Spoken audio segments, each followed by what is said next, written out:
you've got an entire world, media, analysts, politicians, financiers, and they're all starting to figure this out. But I still say we're early, right? This paradigm shift takes a decade. And maybe the first decade was the embers of a flame flickering from 2009 to 2020. And then from 2020, we started pouring gasoline on that flame, right? The gasoline in the US is we tripled the inflation rate. American entrepreneur and popular Bitcoin investor Michael Saylor seems to have settled in nicely as MicroStrategy's executive chairman. As promised when he resigned as CEO, Saylor has been dedicating a lot more time to his work on Bitcoin. In addition to Bitcoin tweets and interviews, the former MicroStrategy CEO has also been educating the public on Bitcoin mining and its environmental impact.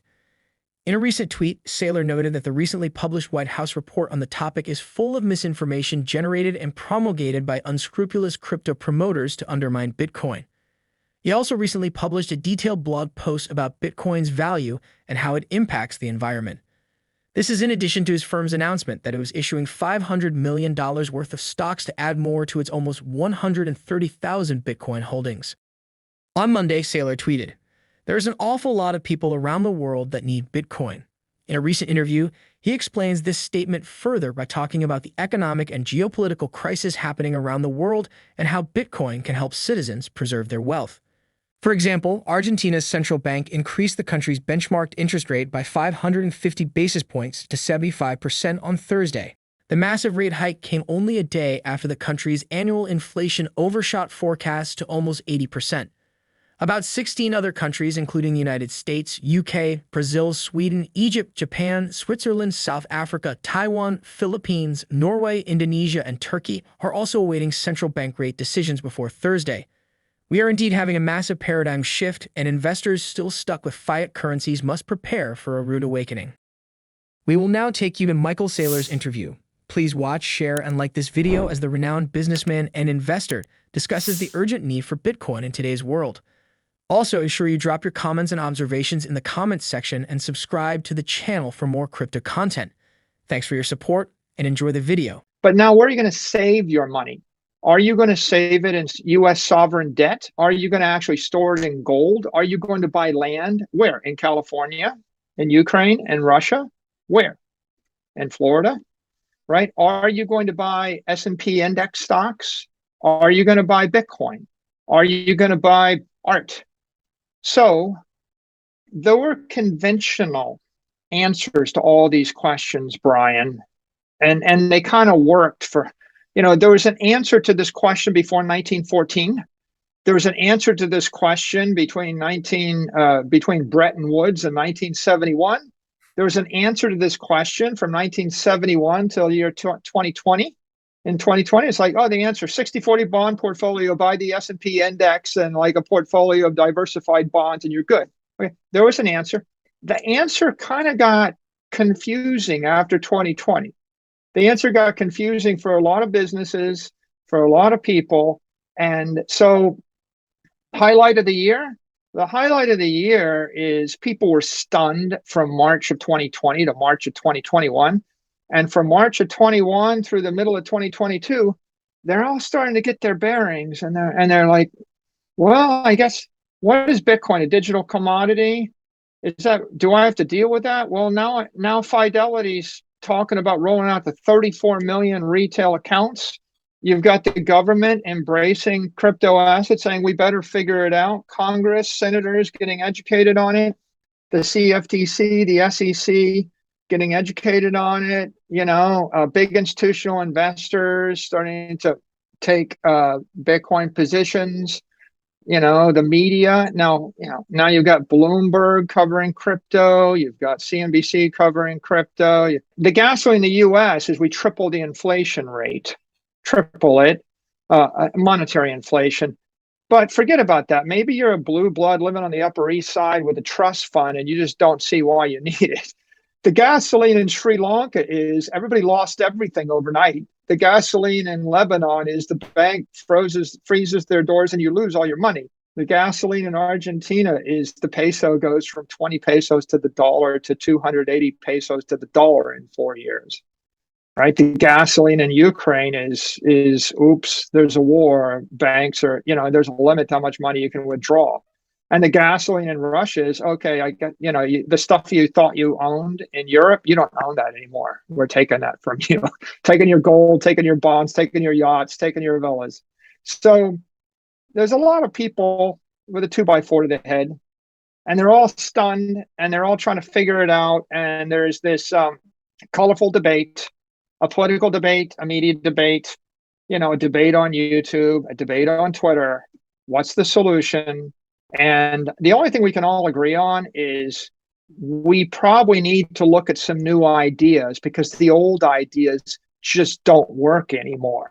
And there's no intellectually honest person that would say, yeah, everything I believed in 2019 or 2018, it's all still true. I haven't changed any of my opinions about anything. I mean, everybody's had a place in their life where they've, they've been jarred and stunned, and now they're trying to make sense of it. So the question is, how do we move forward? Despite the ongoing market volatility, Bitcoin and other top cryptocurrencies remain a safe bet against government overreach and reckless monetary policies. However, like other risk assets, cryptocurrencies have been taking a lot of hammering lately. On Monday, Bitcoin crashed the entire crypto market after it plummeted below a crucial support level. The crypto asset slipped below the previous weekly low of $18,500 to $18,474, according to data from CoinMarketCap. It has recovered slightly as of press time and is trading at $19,567. Ether, which slipped to $1,289, has also gained over 2% and is now trading at $1,380. The recent bout of volatility would suggest that the crypto market may experience further price declines and lows before the bear market is over. But this is a general challenge for all assets, as Saylor explains in his interview. Holding cryptocurrency is going to save you a lot more financial agony in the future. This is just some short-term pain for greater long-term gain. Let's get back to Saylor's interview as he speaks about other traditional assets and how they compare to Bitcoin. To summarize on Bitcoin, I think Bitcoin is it's very volatile. It's getting jerked around. All risk assets are getting jerked around. If you look at if you look at one of the more interesting things, right? The 2-year, the 2-year treasury was 16 basis points a year ago, and it's currently like 3.9%.